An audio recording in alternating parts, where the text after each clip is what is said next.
Welcome to the deep dive. Today, we want you to maybe pay attention to a conversation you're having pretty much constantly. Oh, yeah.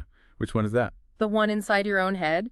Usually, we don't even notice it's happening. Right. That background noise. Exactly. But think about this research suggests we spend like a third, maybe even half of our waking lives not really in the present moment. Wow. Half our lives. That's a Sure. lot of time spent drifting. It really is. Yeah. Our minds are just constantly wandering. And, this isn't new. No. People have noticed this before. Oh, for ages. Ancient Chinese Buddhists talked about something called diluted thought. Diluted thought. What's that? It's basically that kind of murky background chatter, the stuff that clouds your focus, your emotions. Even early Christians apparently got really annoyed by these mental intrusions during prayer or contemplation. So it's a long-standing human thing, this internal chatter. Definitely. So for this deep dive, we want to get into what this inner voice actually is, especially when it starts causing problems. We're mainly talking about two forms. First, there's worry. That anxious imagining of bad stuff happening in the future. All right. The what ifs. Exactly. And then there's rumination. Endlessly replaying the past. Yeah. Over and over. Yes. And I think we've all been there. When your mind gets stuck on negative stuff, it can honestly feel like torture. It can just paralyze you. It really can. And it's fascinating because fundamentally, our brains just have this knack for disconnecting from what's right in front of us. Right? That's where the internal conversation comes from. So today we're going to unpack how that works, how it gets sort of tuned by life, by our upbringing, our environment. And crucially, how we can learn to actually harness it. Exactly. Harness it for, better mental health, maybe even better performance. We've got some surprising facts and some really practical insights. We do. And a lot of what we're discussing comes from Ethan Kross's book, Chatter, The Voice in Our Head, Why It Matters, and How to Harness It. It's really the core of this deep dive. Great book. Really insightful. So, okay, we know this voice is powerful.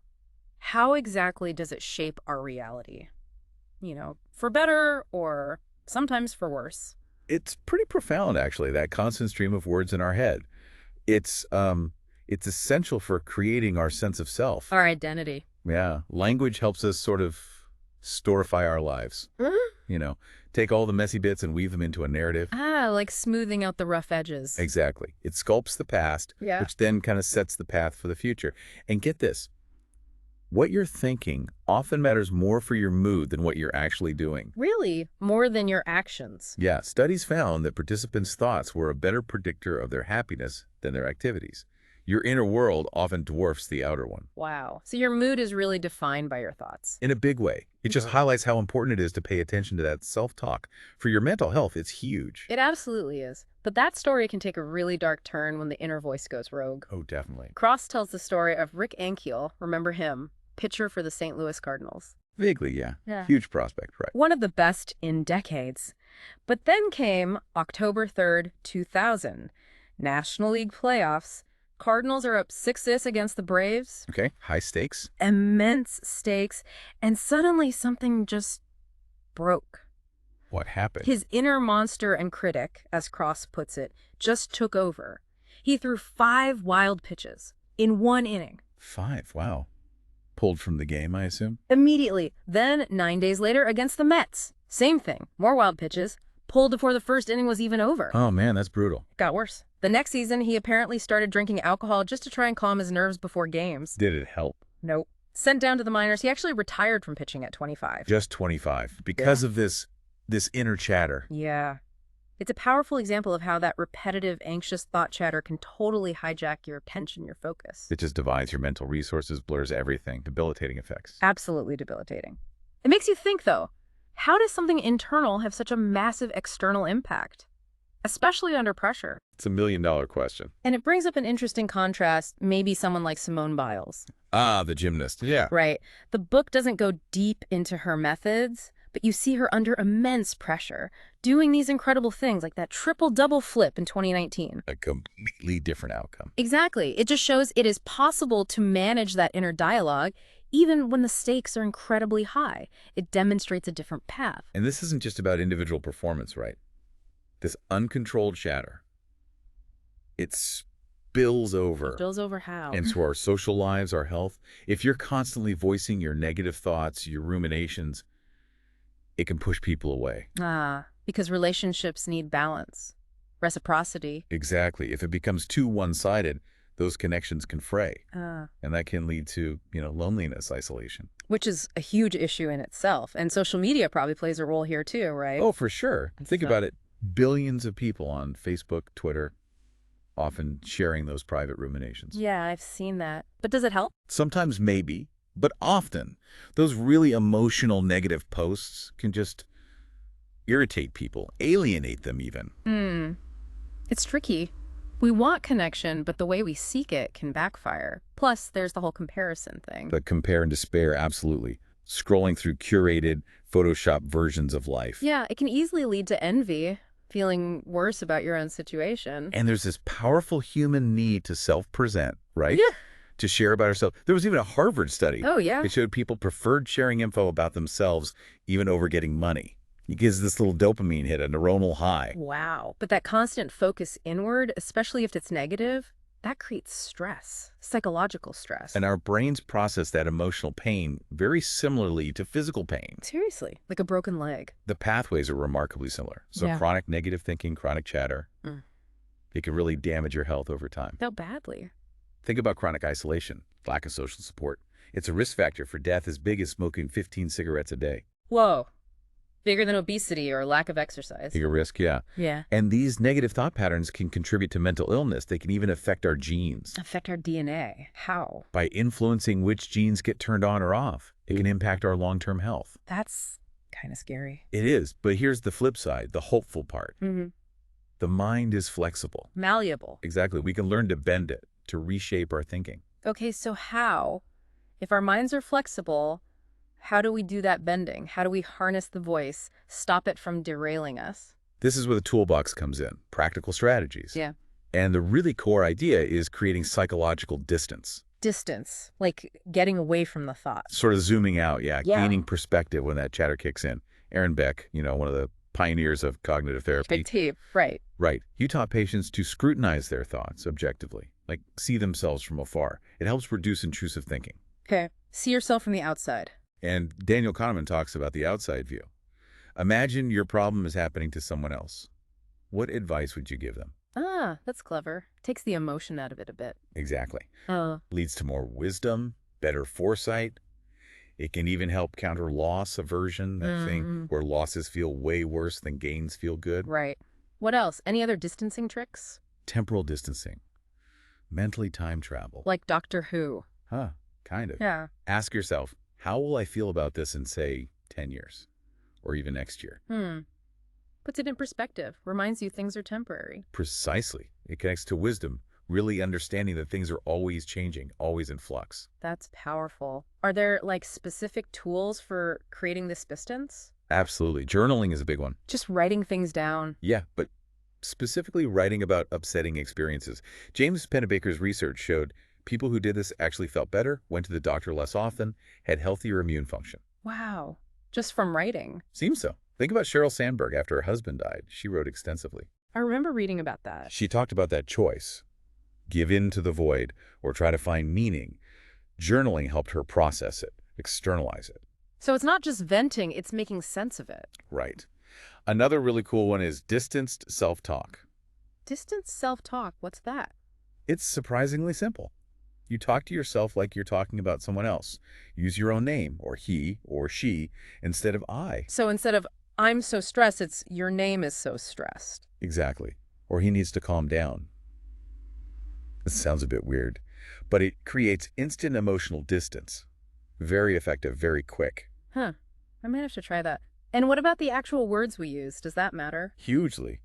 How you frame things is critical. Call a stressful situation a challenge instead of a threat. Challenge versus threat. Okay. People think, feel, and perform better when they see it as a challenge they can rise to. Changes the whole perspective. Totally. There's even this fun thing called the Batman effect. The Batman effect? Seriously? Yeah.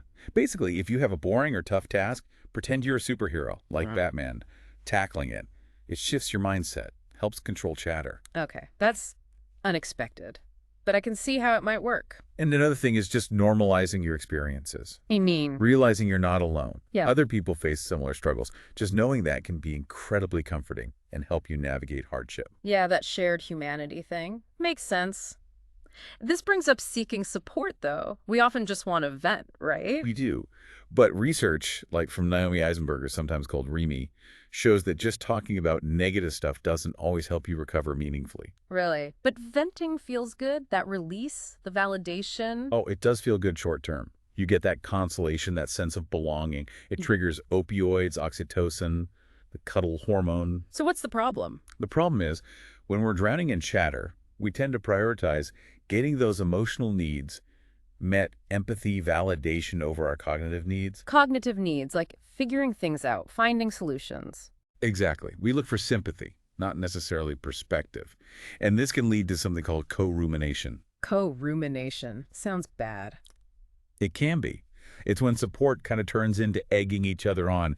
Your well-meaning friend keeps prompting you to talk more about how awful it was. And you just keep reliving it, getting more upset. Precisely. It becomes a vicious cycle, activating more negative thoughts instead of helping you move past them. So what is effective support then? The best exchanges actually integrate both needs. You connect first, validate the feelings, meet the social need. Then you gently pivot to the bigger picture, offer perspective, meet the cognitive need. Validate, then advise. But carefully. You don't want to undermine their feeling of competence, their self-efficacy. Right. It's a balance, like that behavioral change stairway model, maybe. Listen, empathize, build rapport, then influence. Exactly, that kind of progression. And it explains why things like CBT work, they directly target those thought patterns. And why having a good support system, like a diverse board of advisors, is so important. People who can offer different kinds of support. Absolutely. Not just an echo chamber. Okay, let's shift gears a bit. What about our environment? Or even our bodies? Can they help manage chatter? Oh, big time. Think about affectionate touch. Like a hug. Hugs, holding hands, even just a pat on the back. Yeah. It's deeply connected to managing emotions.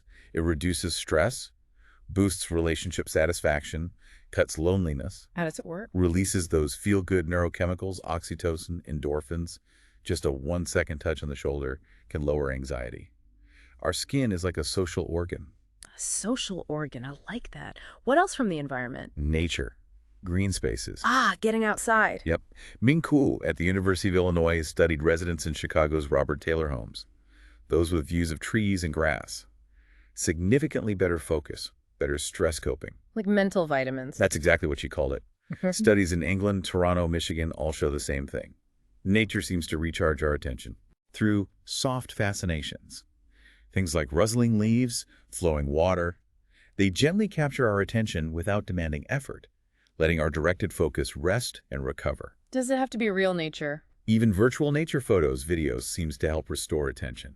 Not quite as good, but still beneficial. Okay, cool. What about awe? Awe.